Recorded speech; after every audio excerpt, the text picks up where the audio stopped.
आइए आज हम स्टार्ट करते हैं हमारे लेक्चर सीरीज जो इलेक्ट्रिसिटी वाला चैप्टर चल रहा है हमारा 10th क्लास के लिए। उसका लेक्चर ये 19 लेक्चर है, 19वां लेक्चर हम यहाँ आज हम पढ़ेंगे। इस लेक्चर में जो हम कवर करने वाले हैं वो हमारे पास टॉपिक है every object in the universe attract every other object. यानी हमारे इस यूनिवर्स में जो ऑब्जेक्ट्स हैं वो अदर ऑब्जेक्ट्स को क्या कर रहे हैं, अट्रैक्ट कर रहे हैं। ऐसे हमारे पास बहुत सारे एग्जाम्पल हैं और इन सभी के बारे में न्यूटन्स ने जो समझाया था आज हम उसको डिस्कस करेंगे। और हम इसमें एक टॉपिक और कवर करेंगे, न्यूटन्स लॉ ऑफ ग्रेविटेशंस। न्यूटन्स ने ग्रेविटेशंस के ऊपर एक लॉ बनाया था, उसी लॉ को हम यहाँ पे आज डिटेल में पढ़ेंगे। So I am Harit from Sikopedia, this is my personal and education channel. देखते रहिए और सीखते रहिए। चलिए let's see on the board.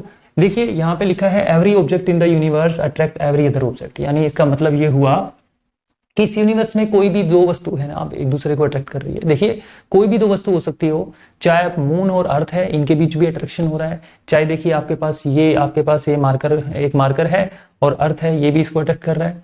आपके रूम में फैन है, आपके रूम में एलईडी बल्ब है, बहुत सारी चीजें आपके आसपास देखी होगी आपने, वो सारी की सारी एक दूसरे को क्या कर रही है, अट्रैक्ट कर रही है। तो ये एक नेचर का नियम है, एक रूल है कि हर वस्तु एक दूसरे को क्या कर रही है, अट्रैक्ट कर रही है। तो देखिए हमने यहाँ पे बोला we drop a stone from some height. मान लीजिए एक हमने स्टोन लिया और कुछ हाइट से उसको ड्रॉप किया। देखिए कुछ हाइट से हमने उसको ड्रॉप किया। व्हाट हैपन, जब हम किसी स्टोन को सम हाइट से ड्रॉप करते हैं तो हमें पता है ये मूव टुवर्ड द अर्थ। ये क्या करेगा, ये स्टोन करेगा move toward the earth, move towards अर्थ। ये अर्थ की तरफ क्या करेगा भाई, मूव टुवर्ड्स अर्थ, यानी अर्थ की तरफ मूव करेगा। इसका मतलब जो अर्थ है इस स्टोन को अपनी तरफ क्या कर रही है, अट्रैक्ट कर रही है। और ध्यान रहे जो स्टोन है वो अर्थ को अपनी तरफ अट्रैक्ट कर रहा है। ये आगे हम पढ़ेंगे, बस आपको ये समझना है अभी कि जो है अर्थ जो है इसको अपनी तरफ अट्रैक्ट कर रही है, अर्थ जो है स्टोन को अपनी तरफ अट्रैक्ट कर रही है। और ऐसे एक्टिविटी आप अपने घर में कर सकते हो, बहुत सारी चीजें हैं। स्टोन आपके हाथ में लेके आप उसको ऊपर से रिलीज करोगे तो नीचे आके गिरेगा।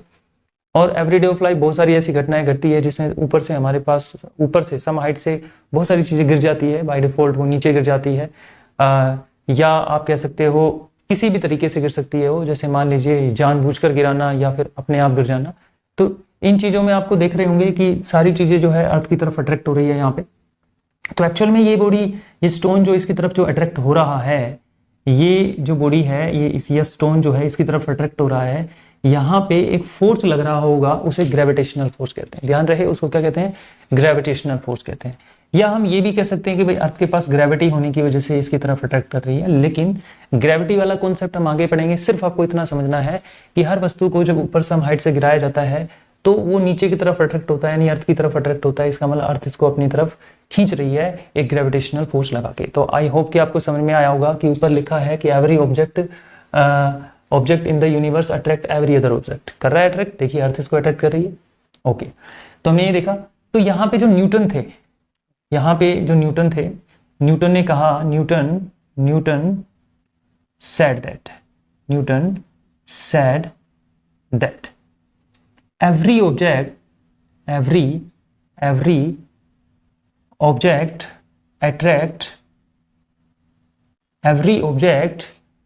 attract other object।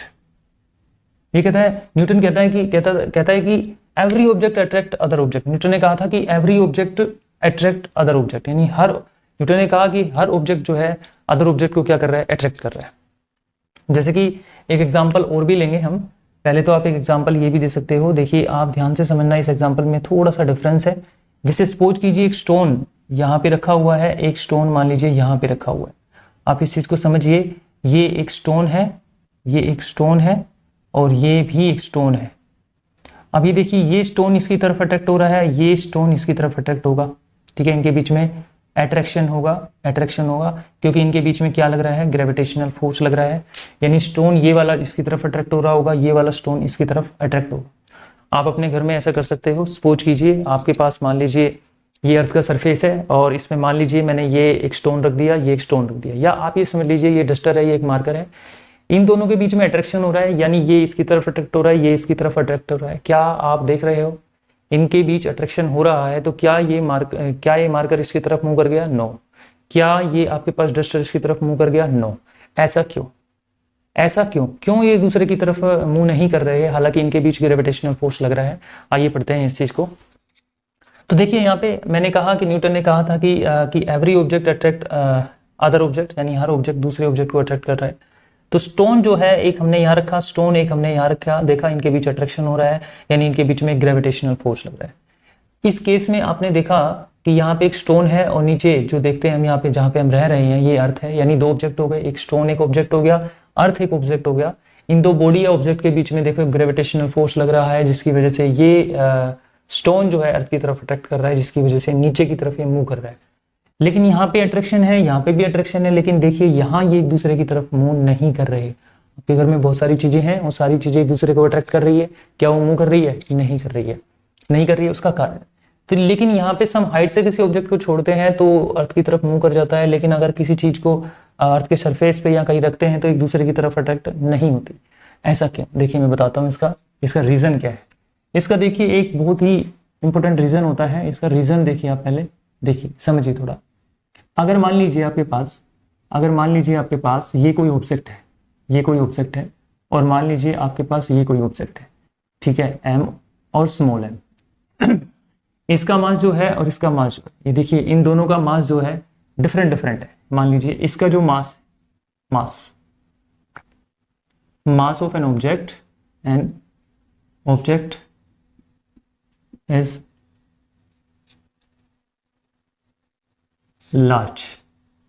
इसका मास बहुत बड़ा है, लार्ज कह सकते हो, आप बिग कह सकते हो, larger mass. The mass of an object is large, but जो इसका मास है वो भी मान लीजिए स्मॉल ले सकते हो आप, स्मॉल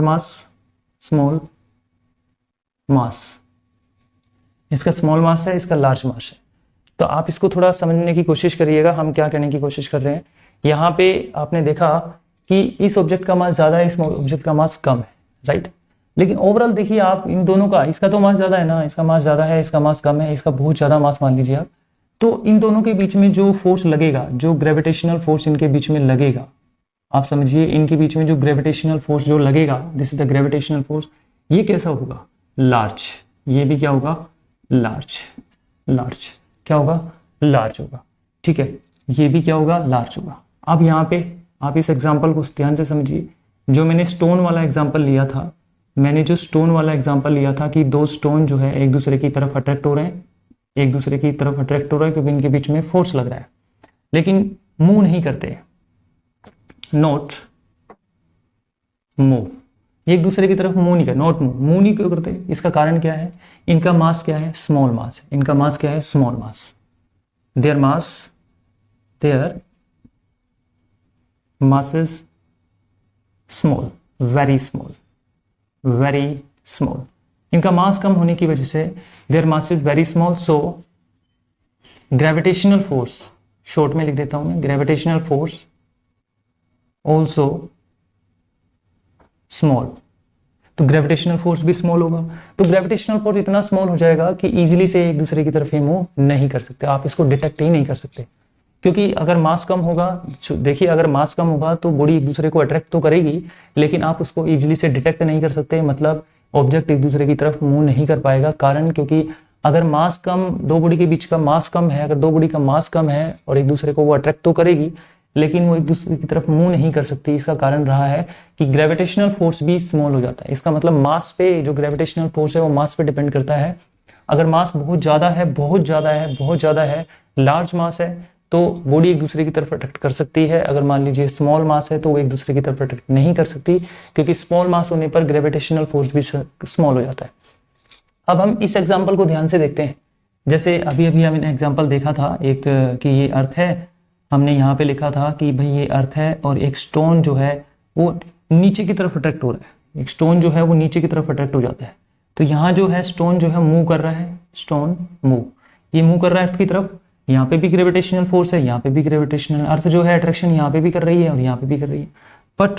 बट इस केस में जो स्टोन है वो नीचे की तरफ इसलिए मूव कर रहा है क्योंकि अर्थ का मास बहुत ज्यादा है। हालांकि स्टोन का मास अर्थ के कंपैरिजन में बहुत कम है, लेकिन देखिए किसी भी एक बॉडी का मास बहुत ज्यादा होना चाहिए, या आप ये कह सकते हो किसी भी एक बॉडी का मास या उन दोनों के मास का प्रोडक्ट ज्यादा होना चाहिए। अब आप देख पा रहे हो इन दोनों में से, यानी अर्थ का जो मास है वो ज्यादा है, और मैंने कहा जिसका मास ज्यादा होता है उसका ग्रेविटेशनल फोर्स भी ज्यादा होता है। तो ग्रेविटेशनल फोर्स यहाँ पे ज़्यादा लगेगा, बहुत ज़्यादा लगेगा। तो large gravitational force, large gravitational force applied between stone and earth, यानी अर्थ और स्टोन के बीच में जो लार्ज ग्रेविटेशनल फोर्स लग रहा है, जिसकी वजह से ये जो स्टोन है ये अर्थ की तरफ क्या करेगा, अट्रैक्ट करेगा। लेकिन इस केस में ये दो बॉडी जो है, यानी दो स्टोन जो है एक दूसरे की तरफ अट्रैक्ट नहीं कर रहे, क्योंकि यहाँ पे इनका मास बहुत कम है, तो ग्रेविटेशनल फोर्स भी बहुत ज़्यादा कम होगा, जिसकी वजह से मूव नहीं कर सकते। आप इन एग्जाम्पल में आप अच्छी तरह से आपने समझा कि every object in the universe attract every other object. इसका मतलब यही हुआ कि इस यूनिवर्स की हर ऑब्जेक्ट जो है एक दूसरे को अट्रैक्ट कर रहे हैं। जैसे कि हमने एक एग्जांपल दिया, we drop a stone from some height से आपने ड्रॉप गिराया, तो देखिए ये अर्थ की तरफ अट्रैक्ट हो गया, ये भी ग्रेविटेशनल फोर्स का कारण है। न्यूटन्स ने ही बताया था कि भाई हर ऑब्जेक्ट जो है किसी दूसरे ऑब्जेक्ट को क्या कर रहा है, अट्रैक्ट कर रहा है। जैसे हमने दो स्टोन लिए, ये भी एक दूसरे की तरफ अट्रैक्ट कर रहे हैं, या अर्थ के ये स्टोन जो है अर्थ को अपनी तरफ अट्रैक्ट कर रहा है, ये अर्थ जो है स्टोन को अपनी तरफ अट्रैक्ट कर रही है। इसका मास कम होने की वजह से या अर्थ का मास ज़्यादा होने की वजह से ये अर्थ इसको अट्रैक्ट कर पा रही है। इस केस में यहाँ पे अट्रैक्शन हो रहा है, यहाँ पे भी ग्रेविटेशनल फोर्स की वजह से अट्रैक्शन हो रहा है। तो मैंने एक रीज़न दिया इस टॉपिक में कि भाई हम जनरली देखते हैं कि आपके पास जब किसी बॉडी का मास ज़्यादा होता है तो वहाँ पे ग्रेविटेशनल फोर्स भी लार्ज होता है। और अगर मान लीजिए अगर मास ही स्मॉल हो, मासेस अगर किसी बॉडी का स्मॉल हो, तो वहाँ ग्रेविटेशनल फोर्स भी स्मॉल होता है। और स्मॉल ग्रेविटेशनल फोर्स में किसी बॉडी का मूवमेंट जो है ऑब्जर्व इजीली से नहीं किया जा सकता और वो बॉडी मूव नहीं करती। लेकिन लार्ज फोर्स में बॉडी का मूवमेंट देखा जा सकता है, इजीली से डिटेक्ट किया जा सकता है। उसका सही एग्जांपल मैंने अभी दिया आपको। एक स्टोन को सम हाइट से जब हम गिराते हैं तो उसको अपनी तरफ अट्रैक्ट करती है, क्योंकि अर्थ का मास ज़्यादा होने की वजह से ये अर्थ जो है, अर्थ का मास ज़्यादा होने की वजह से आपको पता है किसी का मास ज़्यादा होता है तो ग्रेविटेशनल फोर्स भी ज़्यादा होता है, जिसकी वजह से ये स्टोन को अपनी तरफ अट्रैक्ट कर रही है। तो आप यहाँ पे देख पा रहे हो। अब है यूनिवर्सल लॉ ऑफ ग्रेविटेशन। देखो यूनिवर्सल लॉ ऑफ ग्रेविटेशन, जो यूनिवर्सल लॉ ऑफ ग्रेविटेशन है आपका, वो किसने दिया था? पहली बात तो ये है कि यूनिवर्सल लॉ ऑफ ग्रेविटेशन किसने दिया था? This law was given by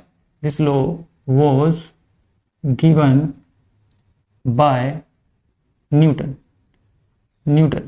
देखिए जो लॉ था, यानी दिस लॉ, यानी यूनिवर्सल लॉ ऑफ ग्रेविटेशन तो जो था, this law was given by Newton. So it is also called it is also called Newton's law of gravitation।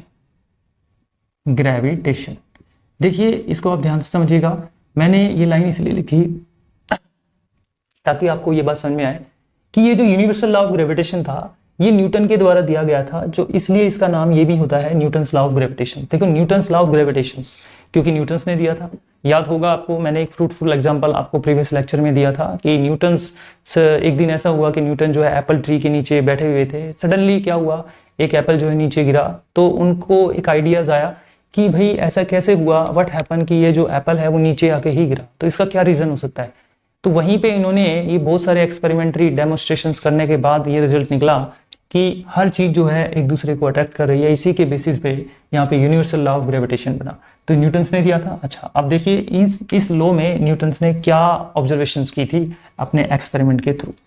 इन्होंने देखा, इन्होंने दो ऑब्जेक्ट को लिया, एक ऑब्जेक्ट का मास इन्होंने m1 ले लिया और एक ऑब्जेक्ट का मास इन्होंने m2 ले लिया। कोई भी ऑब्जेक्ट हो सकता है, और इनके बीच में सेंटर से सेंटर, ध्यान रखना, इन्होंने जो डिस्टेंस इनके बीच में कंसिडर की थी, d4 डिस्टेंस इनके बीच में जो कंसिडर की थी, वो सेंटर से सेंटर, मान लीजिए ए बॉडी ए, ये बॉडी बी। ध्यान रहे मैं क्या बोल रहा हूं आपको कि दो ऑब्जेक्ट के बीच में सेंटर से सेंटर तक की बीच की डिस्टेंस इन्होंने ली थी। यहां से यहां तक नहीं लेंगे, ये सेंटर से सेंटर तक ही लेंगे, या फिर इससे यहां से यहां तक नहीं लेंगे, यहां से यहां तक नहीं, सेंटर से सेंटर तक ही आपने ये डिस्टेंस कंसिडर करनी है। तो इन्होंने दो ऑब्जेक्ट लिए, जिसका मास, एक का मास m1 था, दूसरे का मास m2 था, और इनके बीच के सेंटर के डिस्टेंस d ले ली इन्होंने। अब इन्होंने देखा कि दो ऑब्जेक्ट जो है, यानी इस यूनिवर्स में दो ऑब्जेक्ट जो है एक दूसरे को अटैक कर रहे हैं F फोर्स के साथ। क्या? F फोर्स के साथ। तो ये जो F फोर्स है, ये F फोर्स ग्रेविटेशनल फोर्स है। इन्होंने देखा ये जो ग्रेविटेशनल फोर्स F इनके बीच में लग रहा है, यानी F फोर्स ग्रेविटेशनल फोर्स, ये दोनों ऑब्जेक्ट एक दूसरे को क्या कर रहे हैं, अट्रैक्ट कर रहे हैं एक दूसरे को। ये इसको अट्रैक्ट कर रहा है, ये इसको अट्रैक्ट कर रहा है। क्यों कर रहा है? क्योंकि यहाँ पे इन दोनों बॉडी के बीच में इन्होंने पाया कि ये ग्रेविटेशनल फोर्स काम कर रहा है। तो इन्होंने देखा जो ग्रेविटेशनल फोर्स इन दो बॉडी के बीच में काम कर रहा है ये डायरेक्टली प्रोपोर्शनल पाया गया इन दोनों ऑब्जेक्ट के मास के प्रोडक्ट के, यानी इन दोनों ऑब्जेक्ट के जो मास हैं इनके प्रोडक्ट के। देखो मल्टीप्लाई में लिखा है मैंने m1 और m2, यानी इन, अब आप ध्यान से समझिएगा, इन्होंने देखा कि जब दो मास का प्रोडक्ट जितना ज्यादा आएगा, मतलब ये 2 है ये 3 है, तो 6 आ गया प्रोडक्ट, तो फोर्स आ जाएगा आपका। या मान लीजिए 6 है और या मान लीजिए 5 है, तो कितना आ गया 30, तो प्रोडक्ट अब ज्यादा आया, तो ग्रेविटेशनल फोर्स ज्यादा होगा। जितना कम प्रोडक्ट आएगा इसका उतना ही कम ग्रेविटेशनल फोर्स इनके बीच में लगेगा। जितना ज्यादा प्रोडक्ट आएगा ग्रेविटेशनल फोर्स उतना ही ज्यादा लगेगा। इसका मतलब ये बॉडी अगर जितनी ज्यादा मास की होगी इनके बीच ग्रेविटेशनल फोर्स भी ज्यादा लगेगा। इन्होंने ये पाया, इसको हम इक्वेशन फर्स्ट मान लेते हैं। फिर इन्होंने देखा कि इनके बीच लगने वाला जो ग्रेविटेशनल फोर्स है वो इनवर्सली प्रोपोर्शनल पाया गया डिस्टेंस के इनवर्सली स्क्वायर ऑफ, देखो f is inversely proportional to square of distance. इन्होंने देखा कि इनके बीच में जो डिस्टेंस है उसका स्क्वायर करेंगे हम और उसका इनवर्सली प्रोपोर्शनल होता है फोर्स, यानी फोर्स जो होता है डिस्टेंस का इनवर्सली प्रोपोर्शनल होता है। इसका मीनिंग क्या होता है? देखिए इसका मीनिंग ये होता है कि इन्होंने देखा कि अगर फोर्स को, अगर मान लीजिए इन्होंने देखा डिस्टेंस को अगर बढ़ा दिया जाए, थोड़ा सा भी अगर इंक्रीज करेंगे तो जो ग्रेविटेशनल फोर्स है इनके बीच में वो डिक्रीज होगा। लेकिन अगर इस डिस्टेंस को हम धीरे धीरे कम करेंगे तो ग्रेविटेशनल फोर्स बढ़ेगा। यानी आप ये समझिए कि आपके बीच में यहाँ पे दो ऑब्जेक्ट हैं, इनके बीच में अगर देखें तो ग्रेविटेशनल फोर्स कुछ लग रहा है, इनके बीच में डिस्टेंस हमने बढ़ा दी, तो डिस्टेंस बढ़ने पर ग्रेविटेशनल फोर्स क्या हो जाएगा भाई? घट जाएगा। लेकिन डिस्टेंस घटाने पर ग्रेविटेशनल फोर्स बढ़ जाएगा। इनवर्सली प्रोपोर्शनल का मतलब ही होता है अगर ये बढ़ेगा तो ये घटेगा, ये घटेगा तो ये बढ़ेगा, और डायरेक्टली का मतलब ये बढ़ेगा तो ये भी बढ़ेगा, ये घटेगा तो ये भी घटेगा। तो इन्होंने ये ऑब्जर्वेशन की, ये इक्वेशन इन्होंने सेकंड ली। फिर इन्होंने देखा कि f को इन्होंने कंबाइन फॉर्म में लिखा, तो यहाँ पे लिखा m1 f proportional to m1 m2 by D square, यानी इक्वेशन फर्स्ट और सेकंड को इन्होंने कंबाइन लिखा और इस प्रोपोर्शनलिटी को एक कांस्टेंट के साथ रिप्लेस किया, क्योंकि इसको इक्वेशन बनाने के लिए, बैलेंस करने के लिए कांस्टेंट यूज किया जाता है। तो यहाँ पे इन्होंने कैपिटल G यूज किया और यहाँ लिखा m1 और यहाँ लिखा m2 अपॉन डी स्क्वायर। तो यहाँ पे एक सबसे इंपॉर्टेंट चीज क्या मिली कि हमने स्टार्टिंग में जब न्यूटन ने ये तो कंसिडर किया, ये तो एक प्रेडिक्शन किया और एक्सपेरिमेंटली इन्होंने डेमोन्स्ट्रेशन भी दिया कि दो ऑब्जेक्ट एक दूसरे को अट्रैक्ट कर रहे हैं, लेकिन इनके बीच जो फोर्स लग रहा है वो कितना लग रहा है ये नहीं पता था। लेकिन धीरे धीरे इन्होंने एक्सपेरिमेंटली, मैथमेटिकली बहुत सारी एक मेथड्स निकाले और उन मेथड के तहत इन्होंने बताया कि नहीं, इनके बीच में जो फोर्स लगता है आप वो भी निकाल सकते हो by the formula of force. तो ग्रेविटेशनल फोर्स का फॉर्मूला ये है, अगर आप चाहो तो पता लगा सकते हो किसी भी दो बॉडी के बीच में, अगर उन दोनों का मास पता है, उनके बीच में डिस्टेंस पता है, तो आप उन दो बॉडी के बीच का फोर्स इजीली से निकाल सकते हो। तो ये जो आपको दिख रहा है आपको, ये क्या है? फॉर्मूला, ग्रेविटेशनल फोर्स का फॉर्मूला है। तो क्या है? Formula for gravitational force. तो ग्रेविटेशनल फोर्स का ये फॉर्मूला है। यहाँ पे आप एक चीज समझिए, ये जो जी आ रहा है आपके पास, ये जो जी आपको दिखाई दे रहा है, इसके बारे में ज्यादा डिस्कस बाद में करेंगे, लेकिन अब फिर भी थोड़ा सा पढ़ते हैं। ये जी होता है universal gravitational constant, universal gravitational constant. क्योंकि जी एक कॉन्स्टेंट, आपको पता होगा प्रोपोर्शनलिटी हटाते हैं इनवर्सली या डायरेक्टली हटाते हैं तो एक कांस्टेंट यूज करते हैं, लेकिन न्यूटन ने यहाँ पे जी, कैपिटल जी को यूज किया, क्योंकि कैपिटल जी यहाँ पे नेचर में क्या लिया जाता है? Universal gravitational constant. क्योंकि देखो इसका नाम यूनिवर्सल ग्रेविटेशनल कांस्टेंट क्यों पड़ा? क्योंकि जी की वैल्यू जो है क्या मानी जाती है? 6.67 इंटू 10 की पावर माइनस 11। ये इसकी वैल्यू है, ये इसकी क्या है? वैल्यू है, जी की वैल्यू ली जाती है। अब ये वैल्यू है, this value is same all over universe. देखिए ये वैल्यू जो है जी की, ये हर जगह सेम होती है, पूरे यूनिवर्स में कहीं पे भी चले जाओ ये वैल्यू सेम रहेगी। इसीलिए जी का नाम क्या पड़ा? यूनिवर्सल ग्रेविटेशनल को, यानी यूनिवर्सल का मतलब ये पूरे यूनिवर्स में ग्रेविटेशनल कांस्टेंट जी की वैल्यू, यानी ये हमेशा कांस्टेंट रहेगी। आपको एक बात ध्यान रखना है, ये जी की वैल्यू आपको इजीली से याद रखनी पड़ेगी। आसानी से याद रखने का तरीका आप देख लीजिए, अच्छे से आपको याद रखनी है, क्योंकि जब आप न्यूमेरिकल करोगे तो जी की वैल्यू जो है आपको गिवन नहीं मिलेगी, इसलिए जी की वैल्यू लेनी है आपको 6.67 इंटू 10 की पावर -11। बुक का है, बुक में कहीं पे 6.6 भी मिल सकता है कि कहीं पे 6.7 भी मिल सकता है, इसलिए लेकिन आप ये वैल्यू याद रखिएगा। जी की वैल्यू थी 6.67 इंटू 10 की पावर -11, ये जी की कांस्टेंट वैल्यू है। इसके बारे में, जी के बारे में आगे लेक्चर में हम पढ़ेंगे अच्छे से। तो फिलहाल तो हम ग्रेविटेशनल फोर्स की बात कर रहे थे। तो देखिए, दो ऑब्जेक्ट के बीच में ग्रेविटेशनल फोर्स लग रहा है, और सबसे बड़ी बात अगर हम यहाँ बात करें कि जो दो ऑब्जेक्ट होता है आपका, नोट यहाँ पे देखो, टू मासिव ऑब्जेक्ट, यानी ये कह सकते हैं gravitational force is an attractive force in nature। इसका मतलब ये हुआ कि ग्रेविटेशनल फोर्स जो है हमारे नेचर में अट्रैक्टिव फोर्स है। देखिए, अगर मान लीजिए एक ऑब्जेक्ट जिसका मास m1 है, मान लीजिए एक ऑब्जेक्ट लिया मास m2 है, अगर मास की वजह से इनके बीच में ग्रेविटेशनल फोर्स लग रहा है तो ये कैसा होगा, एट्रैक्टिव फोर्स होगा। तो ग्रेविटेशनल फोर्स एट्रैक्टिव हुआ। देखिए, आपने जनरली देखा होगा ये किसी मैग्नेट का नॉर्थ पोल है, या किसी मैग्नेट का मान लीजिए साउथ पोल है, तो आपने देखा होगा कि अगर मान लीजिए ये नॉर्थ पोल है और मान लीजिए ये भी नॉर्थ पोल है, तो नॉर्थ एक दूसरे को रिपेल करते हैं, ये एक दूसरे को रिपेल करेंगे, यहाँ रिपल्सन होगा, यहाँ पे देखें तो अट्रैक्शन होगा।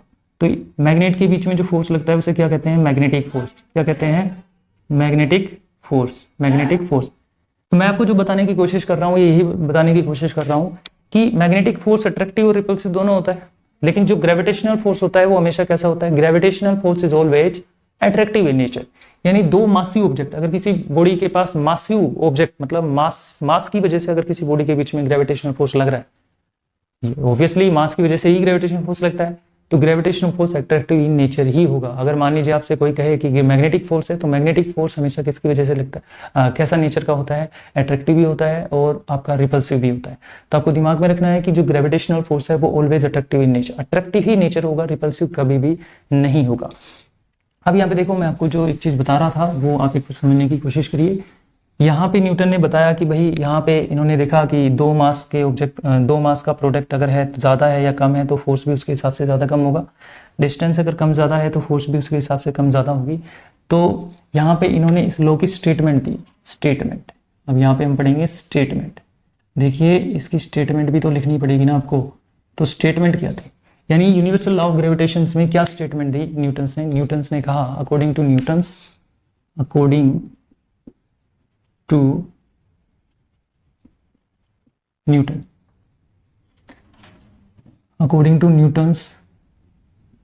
लॉ, एवरी ऑब्जेक्ट, या आप ये कह सकते हो the force of attraction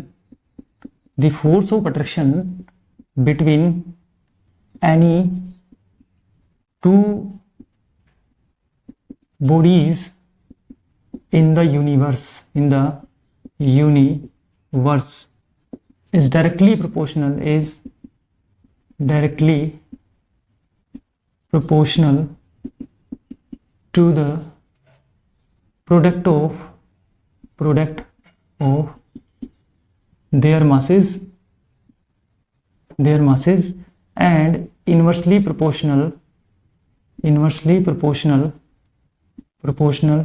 to the square of distance between them। ये स्टेटमेंट होगी। देखिए, आपको ये ज़्यादा बड़ी स्टेटमेंट नहीं है, ये स्पेस कम होने की वजह से ज़्यादा लग रही होगी आपको। क्या करें, according to Newton's law the force of attraction between any two body, यानी दो बॉडी के बीच में जो फोर्स ऑफ अट्रैक्शन है इस यूनिवर्स में, दो बॉडी के बीच में जो फोर्स ऑफ अट्रैक्शन है is directly proportional to the product of their masses, यानी इस मासेस के प्रोडक्ट के डायरेक्टली प्रोपोर्शनल है, and inversely proportional to the square of distance between them, यानी इनवर्सली प्रोपोर्शनल किसके है, square of distance between them के ये इनवर्सली प्रोपोर्शनल है। तो ये इन्होंने स्टेटमेंट दी, तो इजीली से आप इसकी स्टेटमेंट लिख सकते हो, क्योंकि जो यहाँ हमने मैथमेटिकली लिखा उसी मैथमेटिकल के बेस पे हमने यहाँ पे इसकी स्टेटमेंट लिख दी। तो आई होप आपको gravitational force law of gravitational आपको समझ में आया होगा, आप इसको अच्छे से नोट करिएगा।